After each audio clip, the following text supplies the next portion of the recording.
I wrote the book because not only was I teaching German history, etc., but I also found out that my students, as well as people I talked to, knew very little about Hitler Germany, or rather, they only knew what the propaganda had told them. And so I felt it would be good to tell people the inside story as I experienced it. And I called it Tainted Blood because Hitler was wild about pure-blooded Germans, which is an impossibility anyway, but since we had part Jewish blood in ourselves, I called it Tainted Blood with a question mark. The title of the book points to the fact that Hitler thought my blood was tainted and that of my brother because we had some Jewish blood in ourselves. And that is why I have the subtitle, Memoir of a Part Jewish Girl in the Third Reich, 1933 to 1945. We were born, my twin brother and I, in 1923, and during the time of the inflation.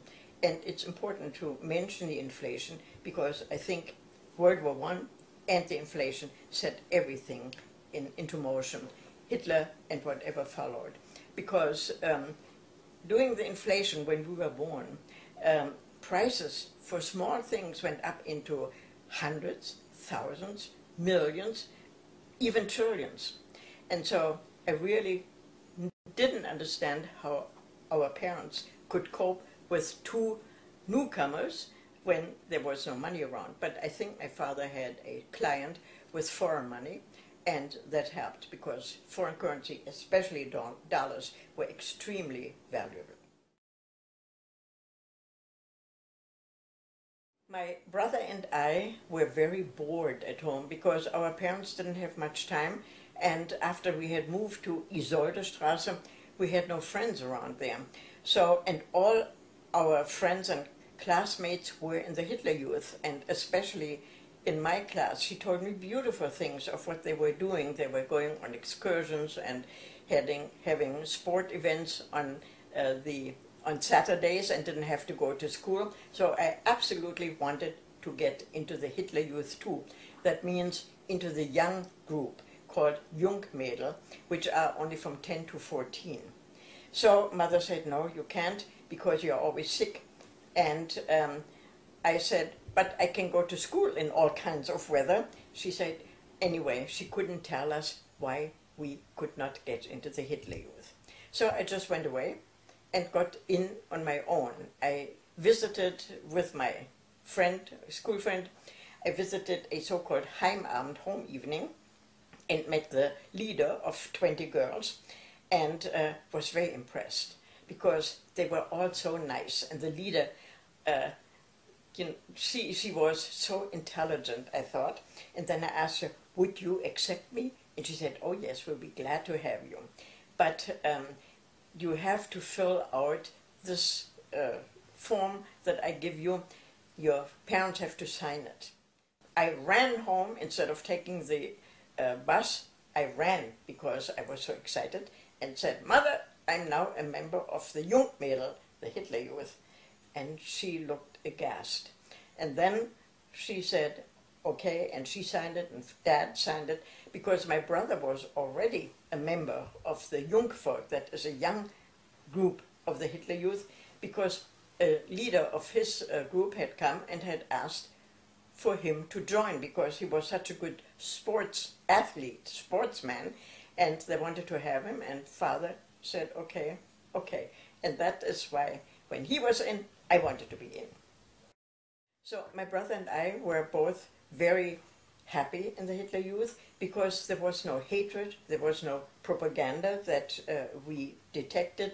We were very idealistic because we tried to build up Germany and did our best with singing and excursions, and loved it. And I, after a short time, became a leader, my brother too, and so I was very, very busy. Every day of the week I was out doing something, either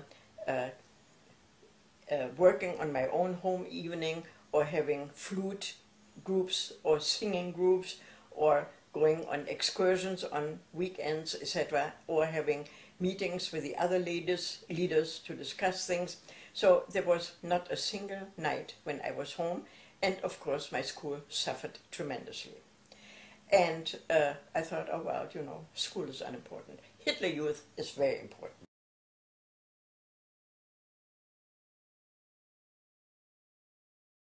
Then came one day when my brother and I had very, very poor report cards. And we were afraid of going home. And mother was she was crying. She cried all the time. And father, thank heavens, wasn't home yet. He was a lawyer and he was in court. And so we were afraid of the time when he would come back. Well, he came back in the evening, took a little nap, and then came in very soldier-like. He was an officer, which he mentioned time and again. And everything was different. And we were sort of baffled because he didn't sit in his usual seat. He didn't smoke his pipe, and etc. Then he had a big file of stuff in his hand, and he slammed it on the table, and he said, well, I have to tell you something, and we are Baakes. We don't worry about what people think about us, and we can take anything.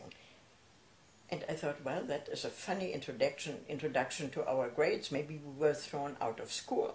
Wouldn't be bad, because Hans was a wonderful athlete, and we thought he could go to an Adolf Hitler school, where they mostly did sports, and they were trained to be Hitler Youth leaders in the Hitler Youth or in the party.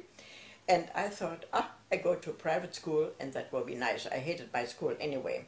And then he said, well, and looked for the letter that he couldn't find at first, and said, here is a letter from the Reich Youth leadership, and they have kicked you out of the Hitler Youth.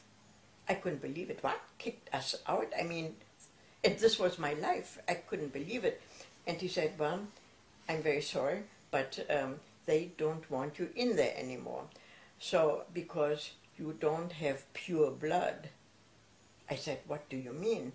We are not pure Aryan? He said, no, you look like it. You certainly look like it, more than Hitler or Goebbels or Goering or all these guys.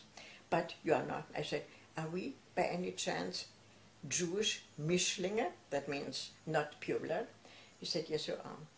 And poor mom, I mean, she was sitting there, she was crying, and she said, oh, kids, it's all my fault, because I'm part Jewish. My mother was Jewish, but we didn't know anything like this would happen to us. And the father said, pull yourself together, Elmer. He was very soldierly. And he said, it's nobody's fault, and we are not going to bend to the Mishpoke, a Jewish word for these guys. We are going to take it. And he also said, the leader from the party told me that maybe I should get divorced from you, Elmer, and that would mean I would keep the kids.